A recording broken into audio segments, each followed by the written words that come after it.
La prothèse, en fait, c'est comme une petite couille, quoi. C'est sous la peau, du coup, tu vois. Je vois même pas trop la différence, en fait. Parfois, j'oublie c'est laquelle qui a un problème. Bonjour, je m'appelle Théo Askolovic, j'ai 26 ans. Je suis comédien, metteur en scène et j'écris pour le théâtre. Quand j'avais 22 ans, je suis tombé malade, j'ai eu un cancer des testicules. Toutes ces aventures, je la raconte aujourd'hui dans un spectacle pendant plus d'une heure au théâtre La Flèche à Charonne et aujourd'hui, je la raconte aussi pour Néo. En fait, ça a commencé le soir où je jouais un spectacle. Et ce soir-là, il y avait le petit ami de ma soeur qui était venu me voir jouer au spectacle et il me propose d'aller prendre un brunch avec eux le lendemain. Moi, je refuse parce que je savais que la soirée allait bien se passer, mais j'ai eu super mal aux testicules pendant la nuit et j'étais complètement en gueule de bois, quoi. Donc je m'étais réveillé sur mon canapé avec mon casque de scooter sur la tête et je me rends compte qu'il n'y a rien dans mon frigo. Du coup, je décide d'aller chez ma soeur pour aller bruncher. Et puis à un moment, j'avais plus trop mal, mais moi, je suis un peu hypocondriaque. Alors par acquis de conscience, je me suis dit, bon, je vais prendre un petit Doliprane, ça va aller mieux. Je demande à ma soeur, est-ce que t'as pas un Doliprane? Et puis, j'ai pas réalisé sur le coup que ma sœur, c'est une grande sœur très très protectrice et que si je lui demande un Doliprane, elle va me demander pourquoi ou j'ai mal. Et là, je sais pas pourquoi, parce que normalement je suis pudique. Bah, j'ai dit tout fort là devant tous ses copains, j'ai un peu mal aux couilles. Je vais à la pharmacie, il me dit que ça peut être une torsion testiculaire, il me dit plein de trucs, c'est que des mots qui font très peur. Alors moi je décide d'aller aux urgences, arrive le moment où on me fait une palpation. C'était la première fois qu'on me palpait les couilles et que je tenais une discussion en même temps. C'était pas évident, mais plutôt agréable en fait. On me dit que j'ai une petite infection. Donc tout va bien, je me suis inquiété pour rien. Et l'urologue, il me dit pareil, petite infection, il me palpe, c'était la fête du palpage, tout le monde m'a palpé là ces jours-là. Et puis après, il décide quand même de me faire une petite échographie pour que tout aille bien. Et là, on m'annonce que j'ai une tumeur.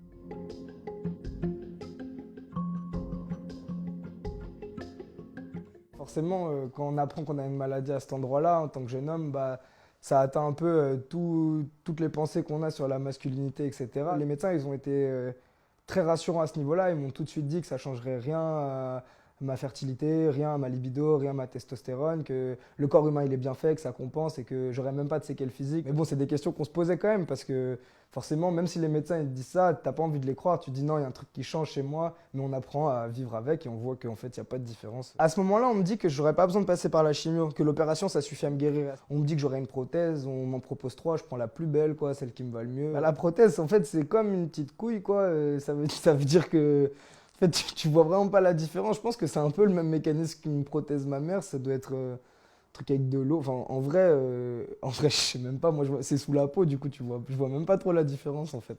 Parfois, j'oublie c'est laquelle qui a un problème. Donc, on me fait l'opération. Je pense que c'est terminé. Mais en fait, finalement, entre-temps, quand on va faire le contrôle à l'hôpital, on voit que le cancer, il s'est un tout petit peu disséminé. Du coup, on va devoir passer par l'étape des 3 cures de chimio. Je me dis, bon, c'est parti pour 66 jours, quoi, le nom du spectacle, de galère, de traitement. Là, les médecins, ils étaient très rassurants. Ils me disaient quand même que j'avais 90% de chances de guérir, quoi. Mais bon, quand t'entends 90% de chances de guérir, t'entends 10% de mourir. Donc forcément, t'es paniqué. J'avais un rapport à la mort un peu particulier. Je pensais que je connaissais un peu et tout. J'avais perdu des proches, etc. etc.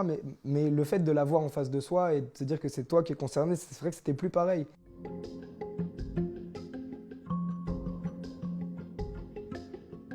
Moi, je suis un grand fan de football, mais vraiment un grand fan, quoi. Dans l'ordre des gens que j'aime, il y a ma famille, puis que les joueurs du PSG, quoi.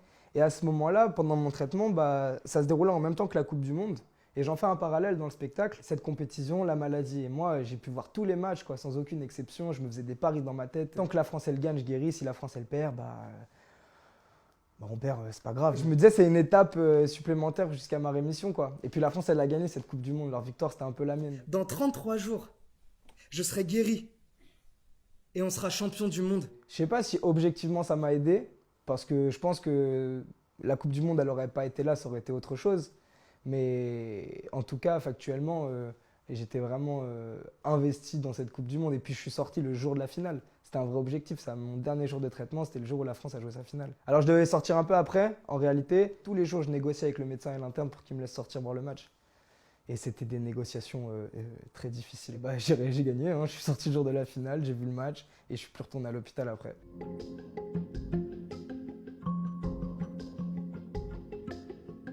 Je savais que j'allais en parler un jour parce que c'est mon travail. L'écriture ou le théâtre, c'est un moyen pour moi de me raconter et essayer de raconter tout le monde en me racontant. Généralement, ce qui fait rire au théâtre, c'est la détresse des gens et des situations horribles. Et avec du recul, moi, quand j'y repense à tout ce qui s'est passé, c'était vraiment une mine d'or pour faire des blagues, quoi. Quand je suis allé congeler du sperme. Je suis allé à l'hôpital en voiture avec mon père.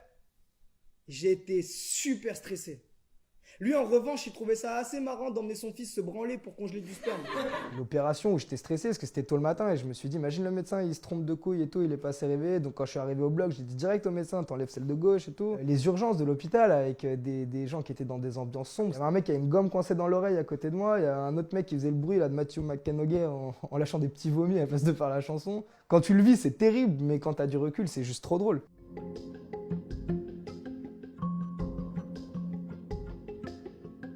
J'allais dire j'ai changé, etc., etc. Mon rapport à la vie il est différent, mais en réalité, j'ai peut-être changé 1 an ou 2 et finalement, je suis revenu un peu qui j'étais. Et tant mieux, ça veut dire que la vie, elle suit son cours. En sortant, j'ai remis un peu au centre ce qui était très important. J'ai essayé de plus me prendre la tête avec des choses qui me font perdre du temps, avancer, faire ce que j'aime, profiter des gens qui sont importants en Je moi. m'en bats la couille. Faut bien gagner quelque chose à perdre un testicule. Je m'en bats la couille, ouais. C'est vrai que je dis ça maintenant. C'est mon expression, ouais.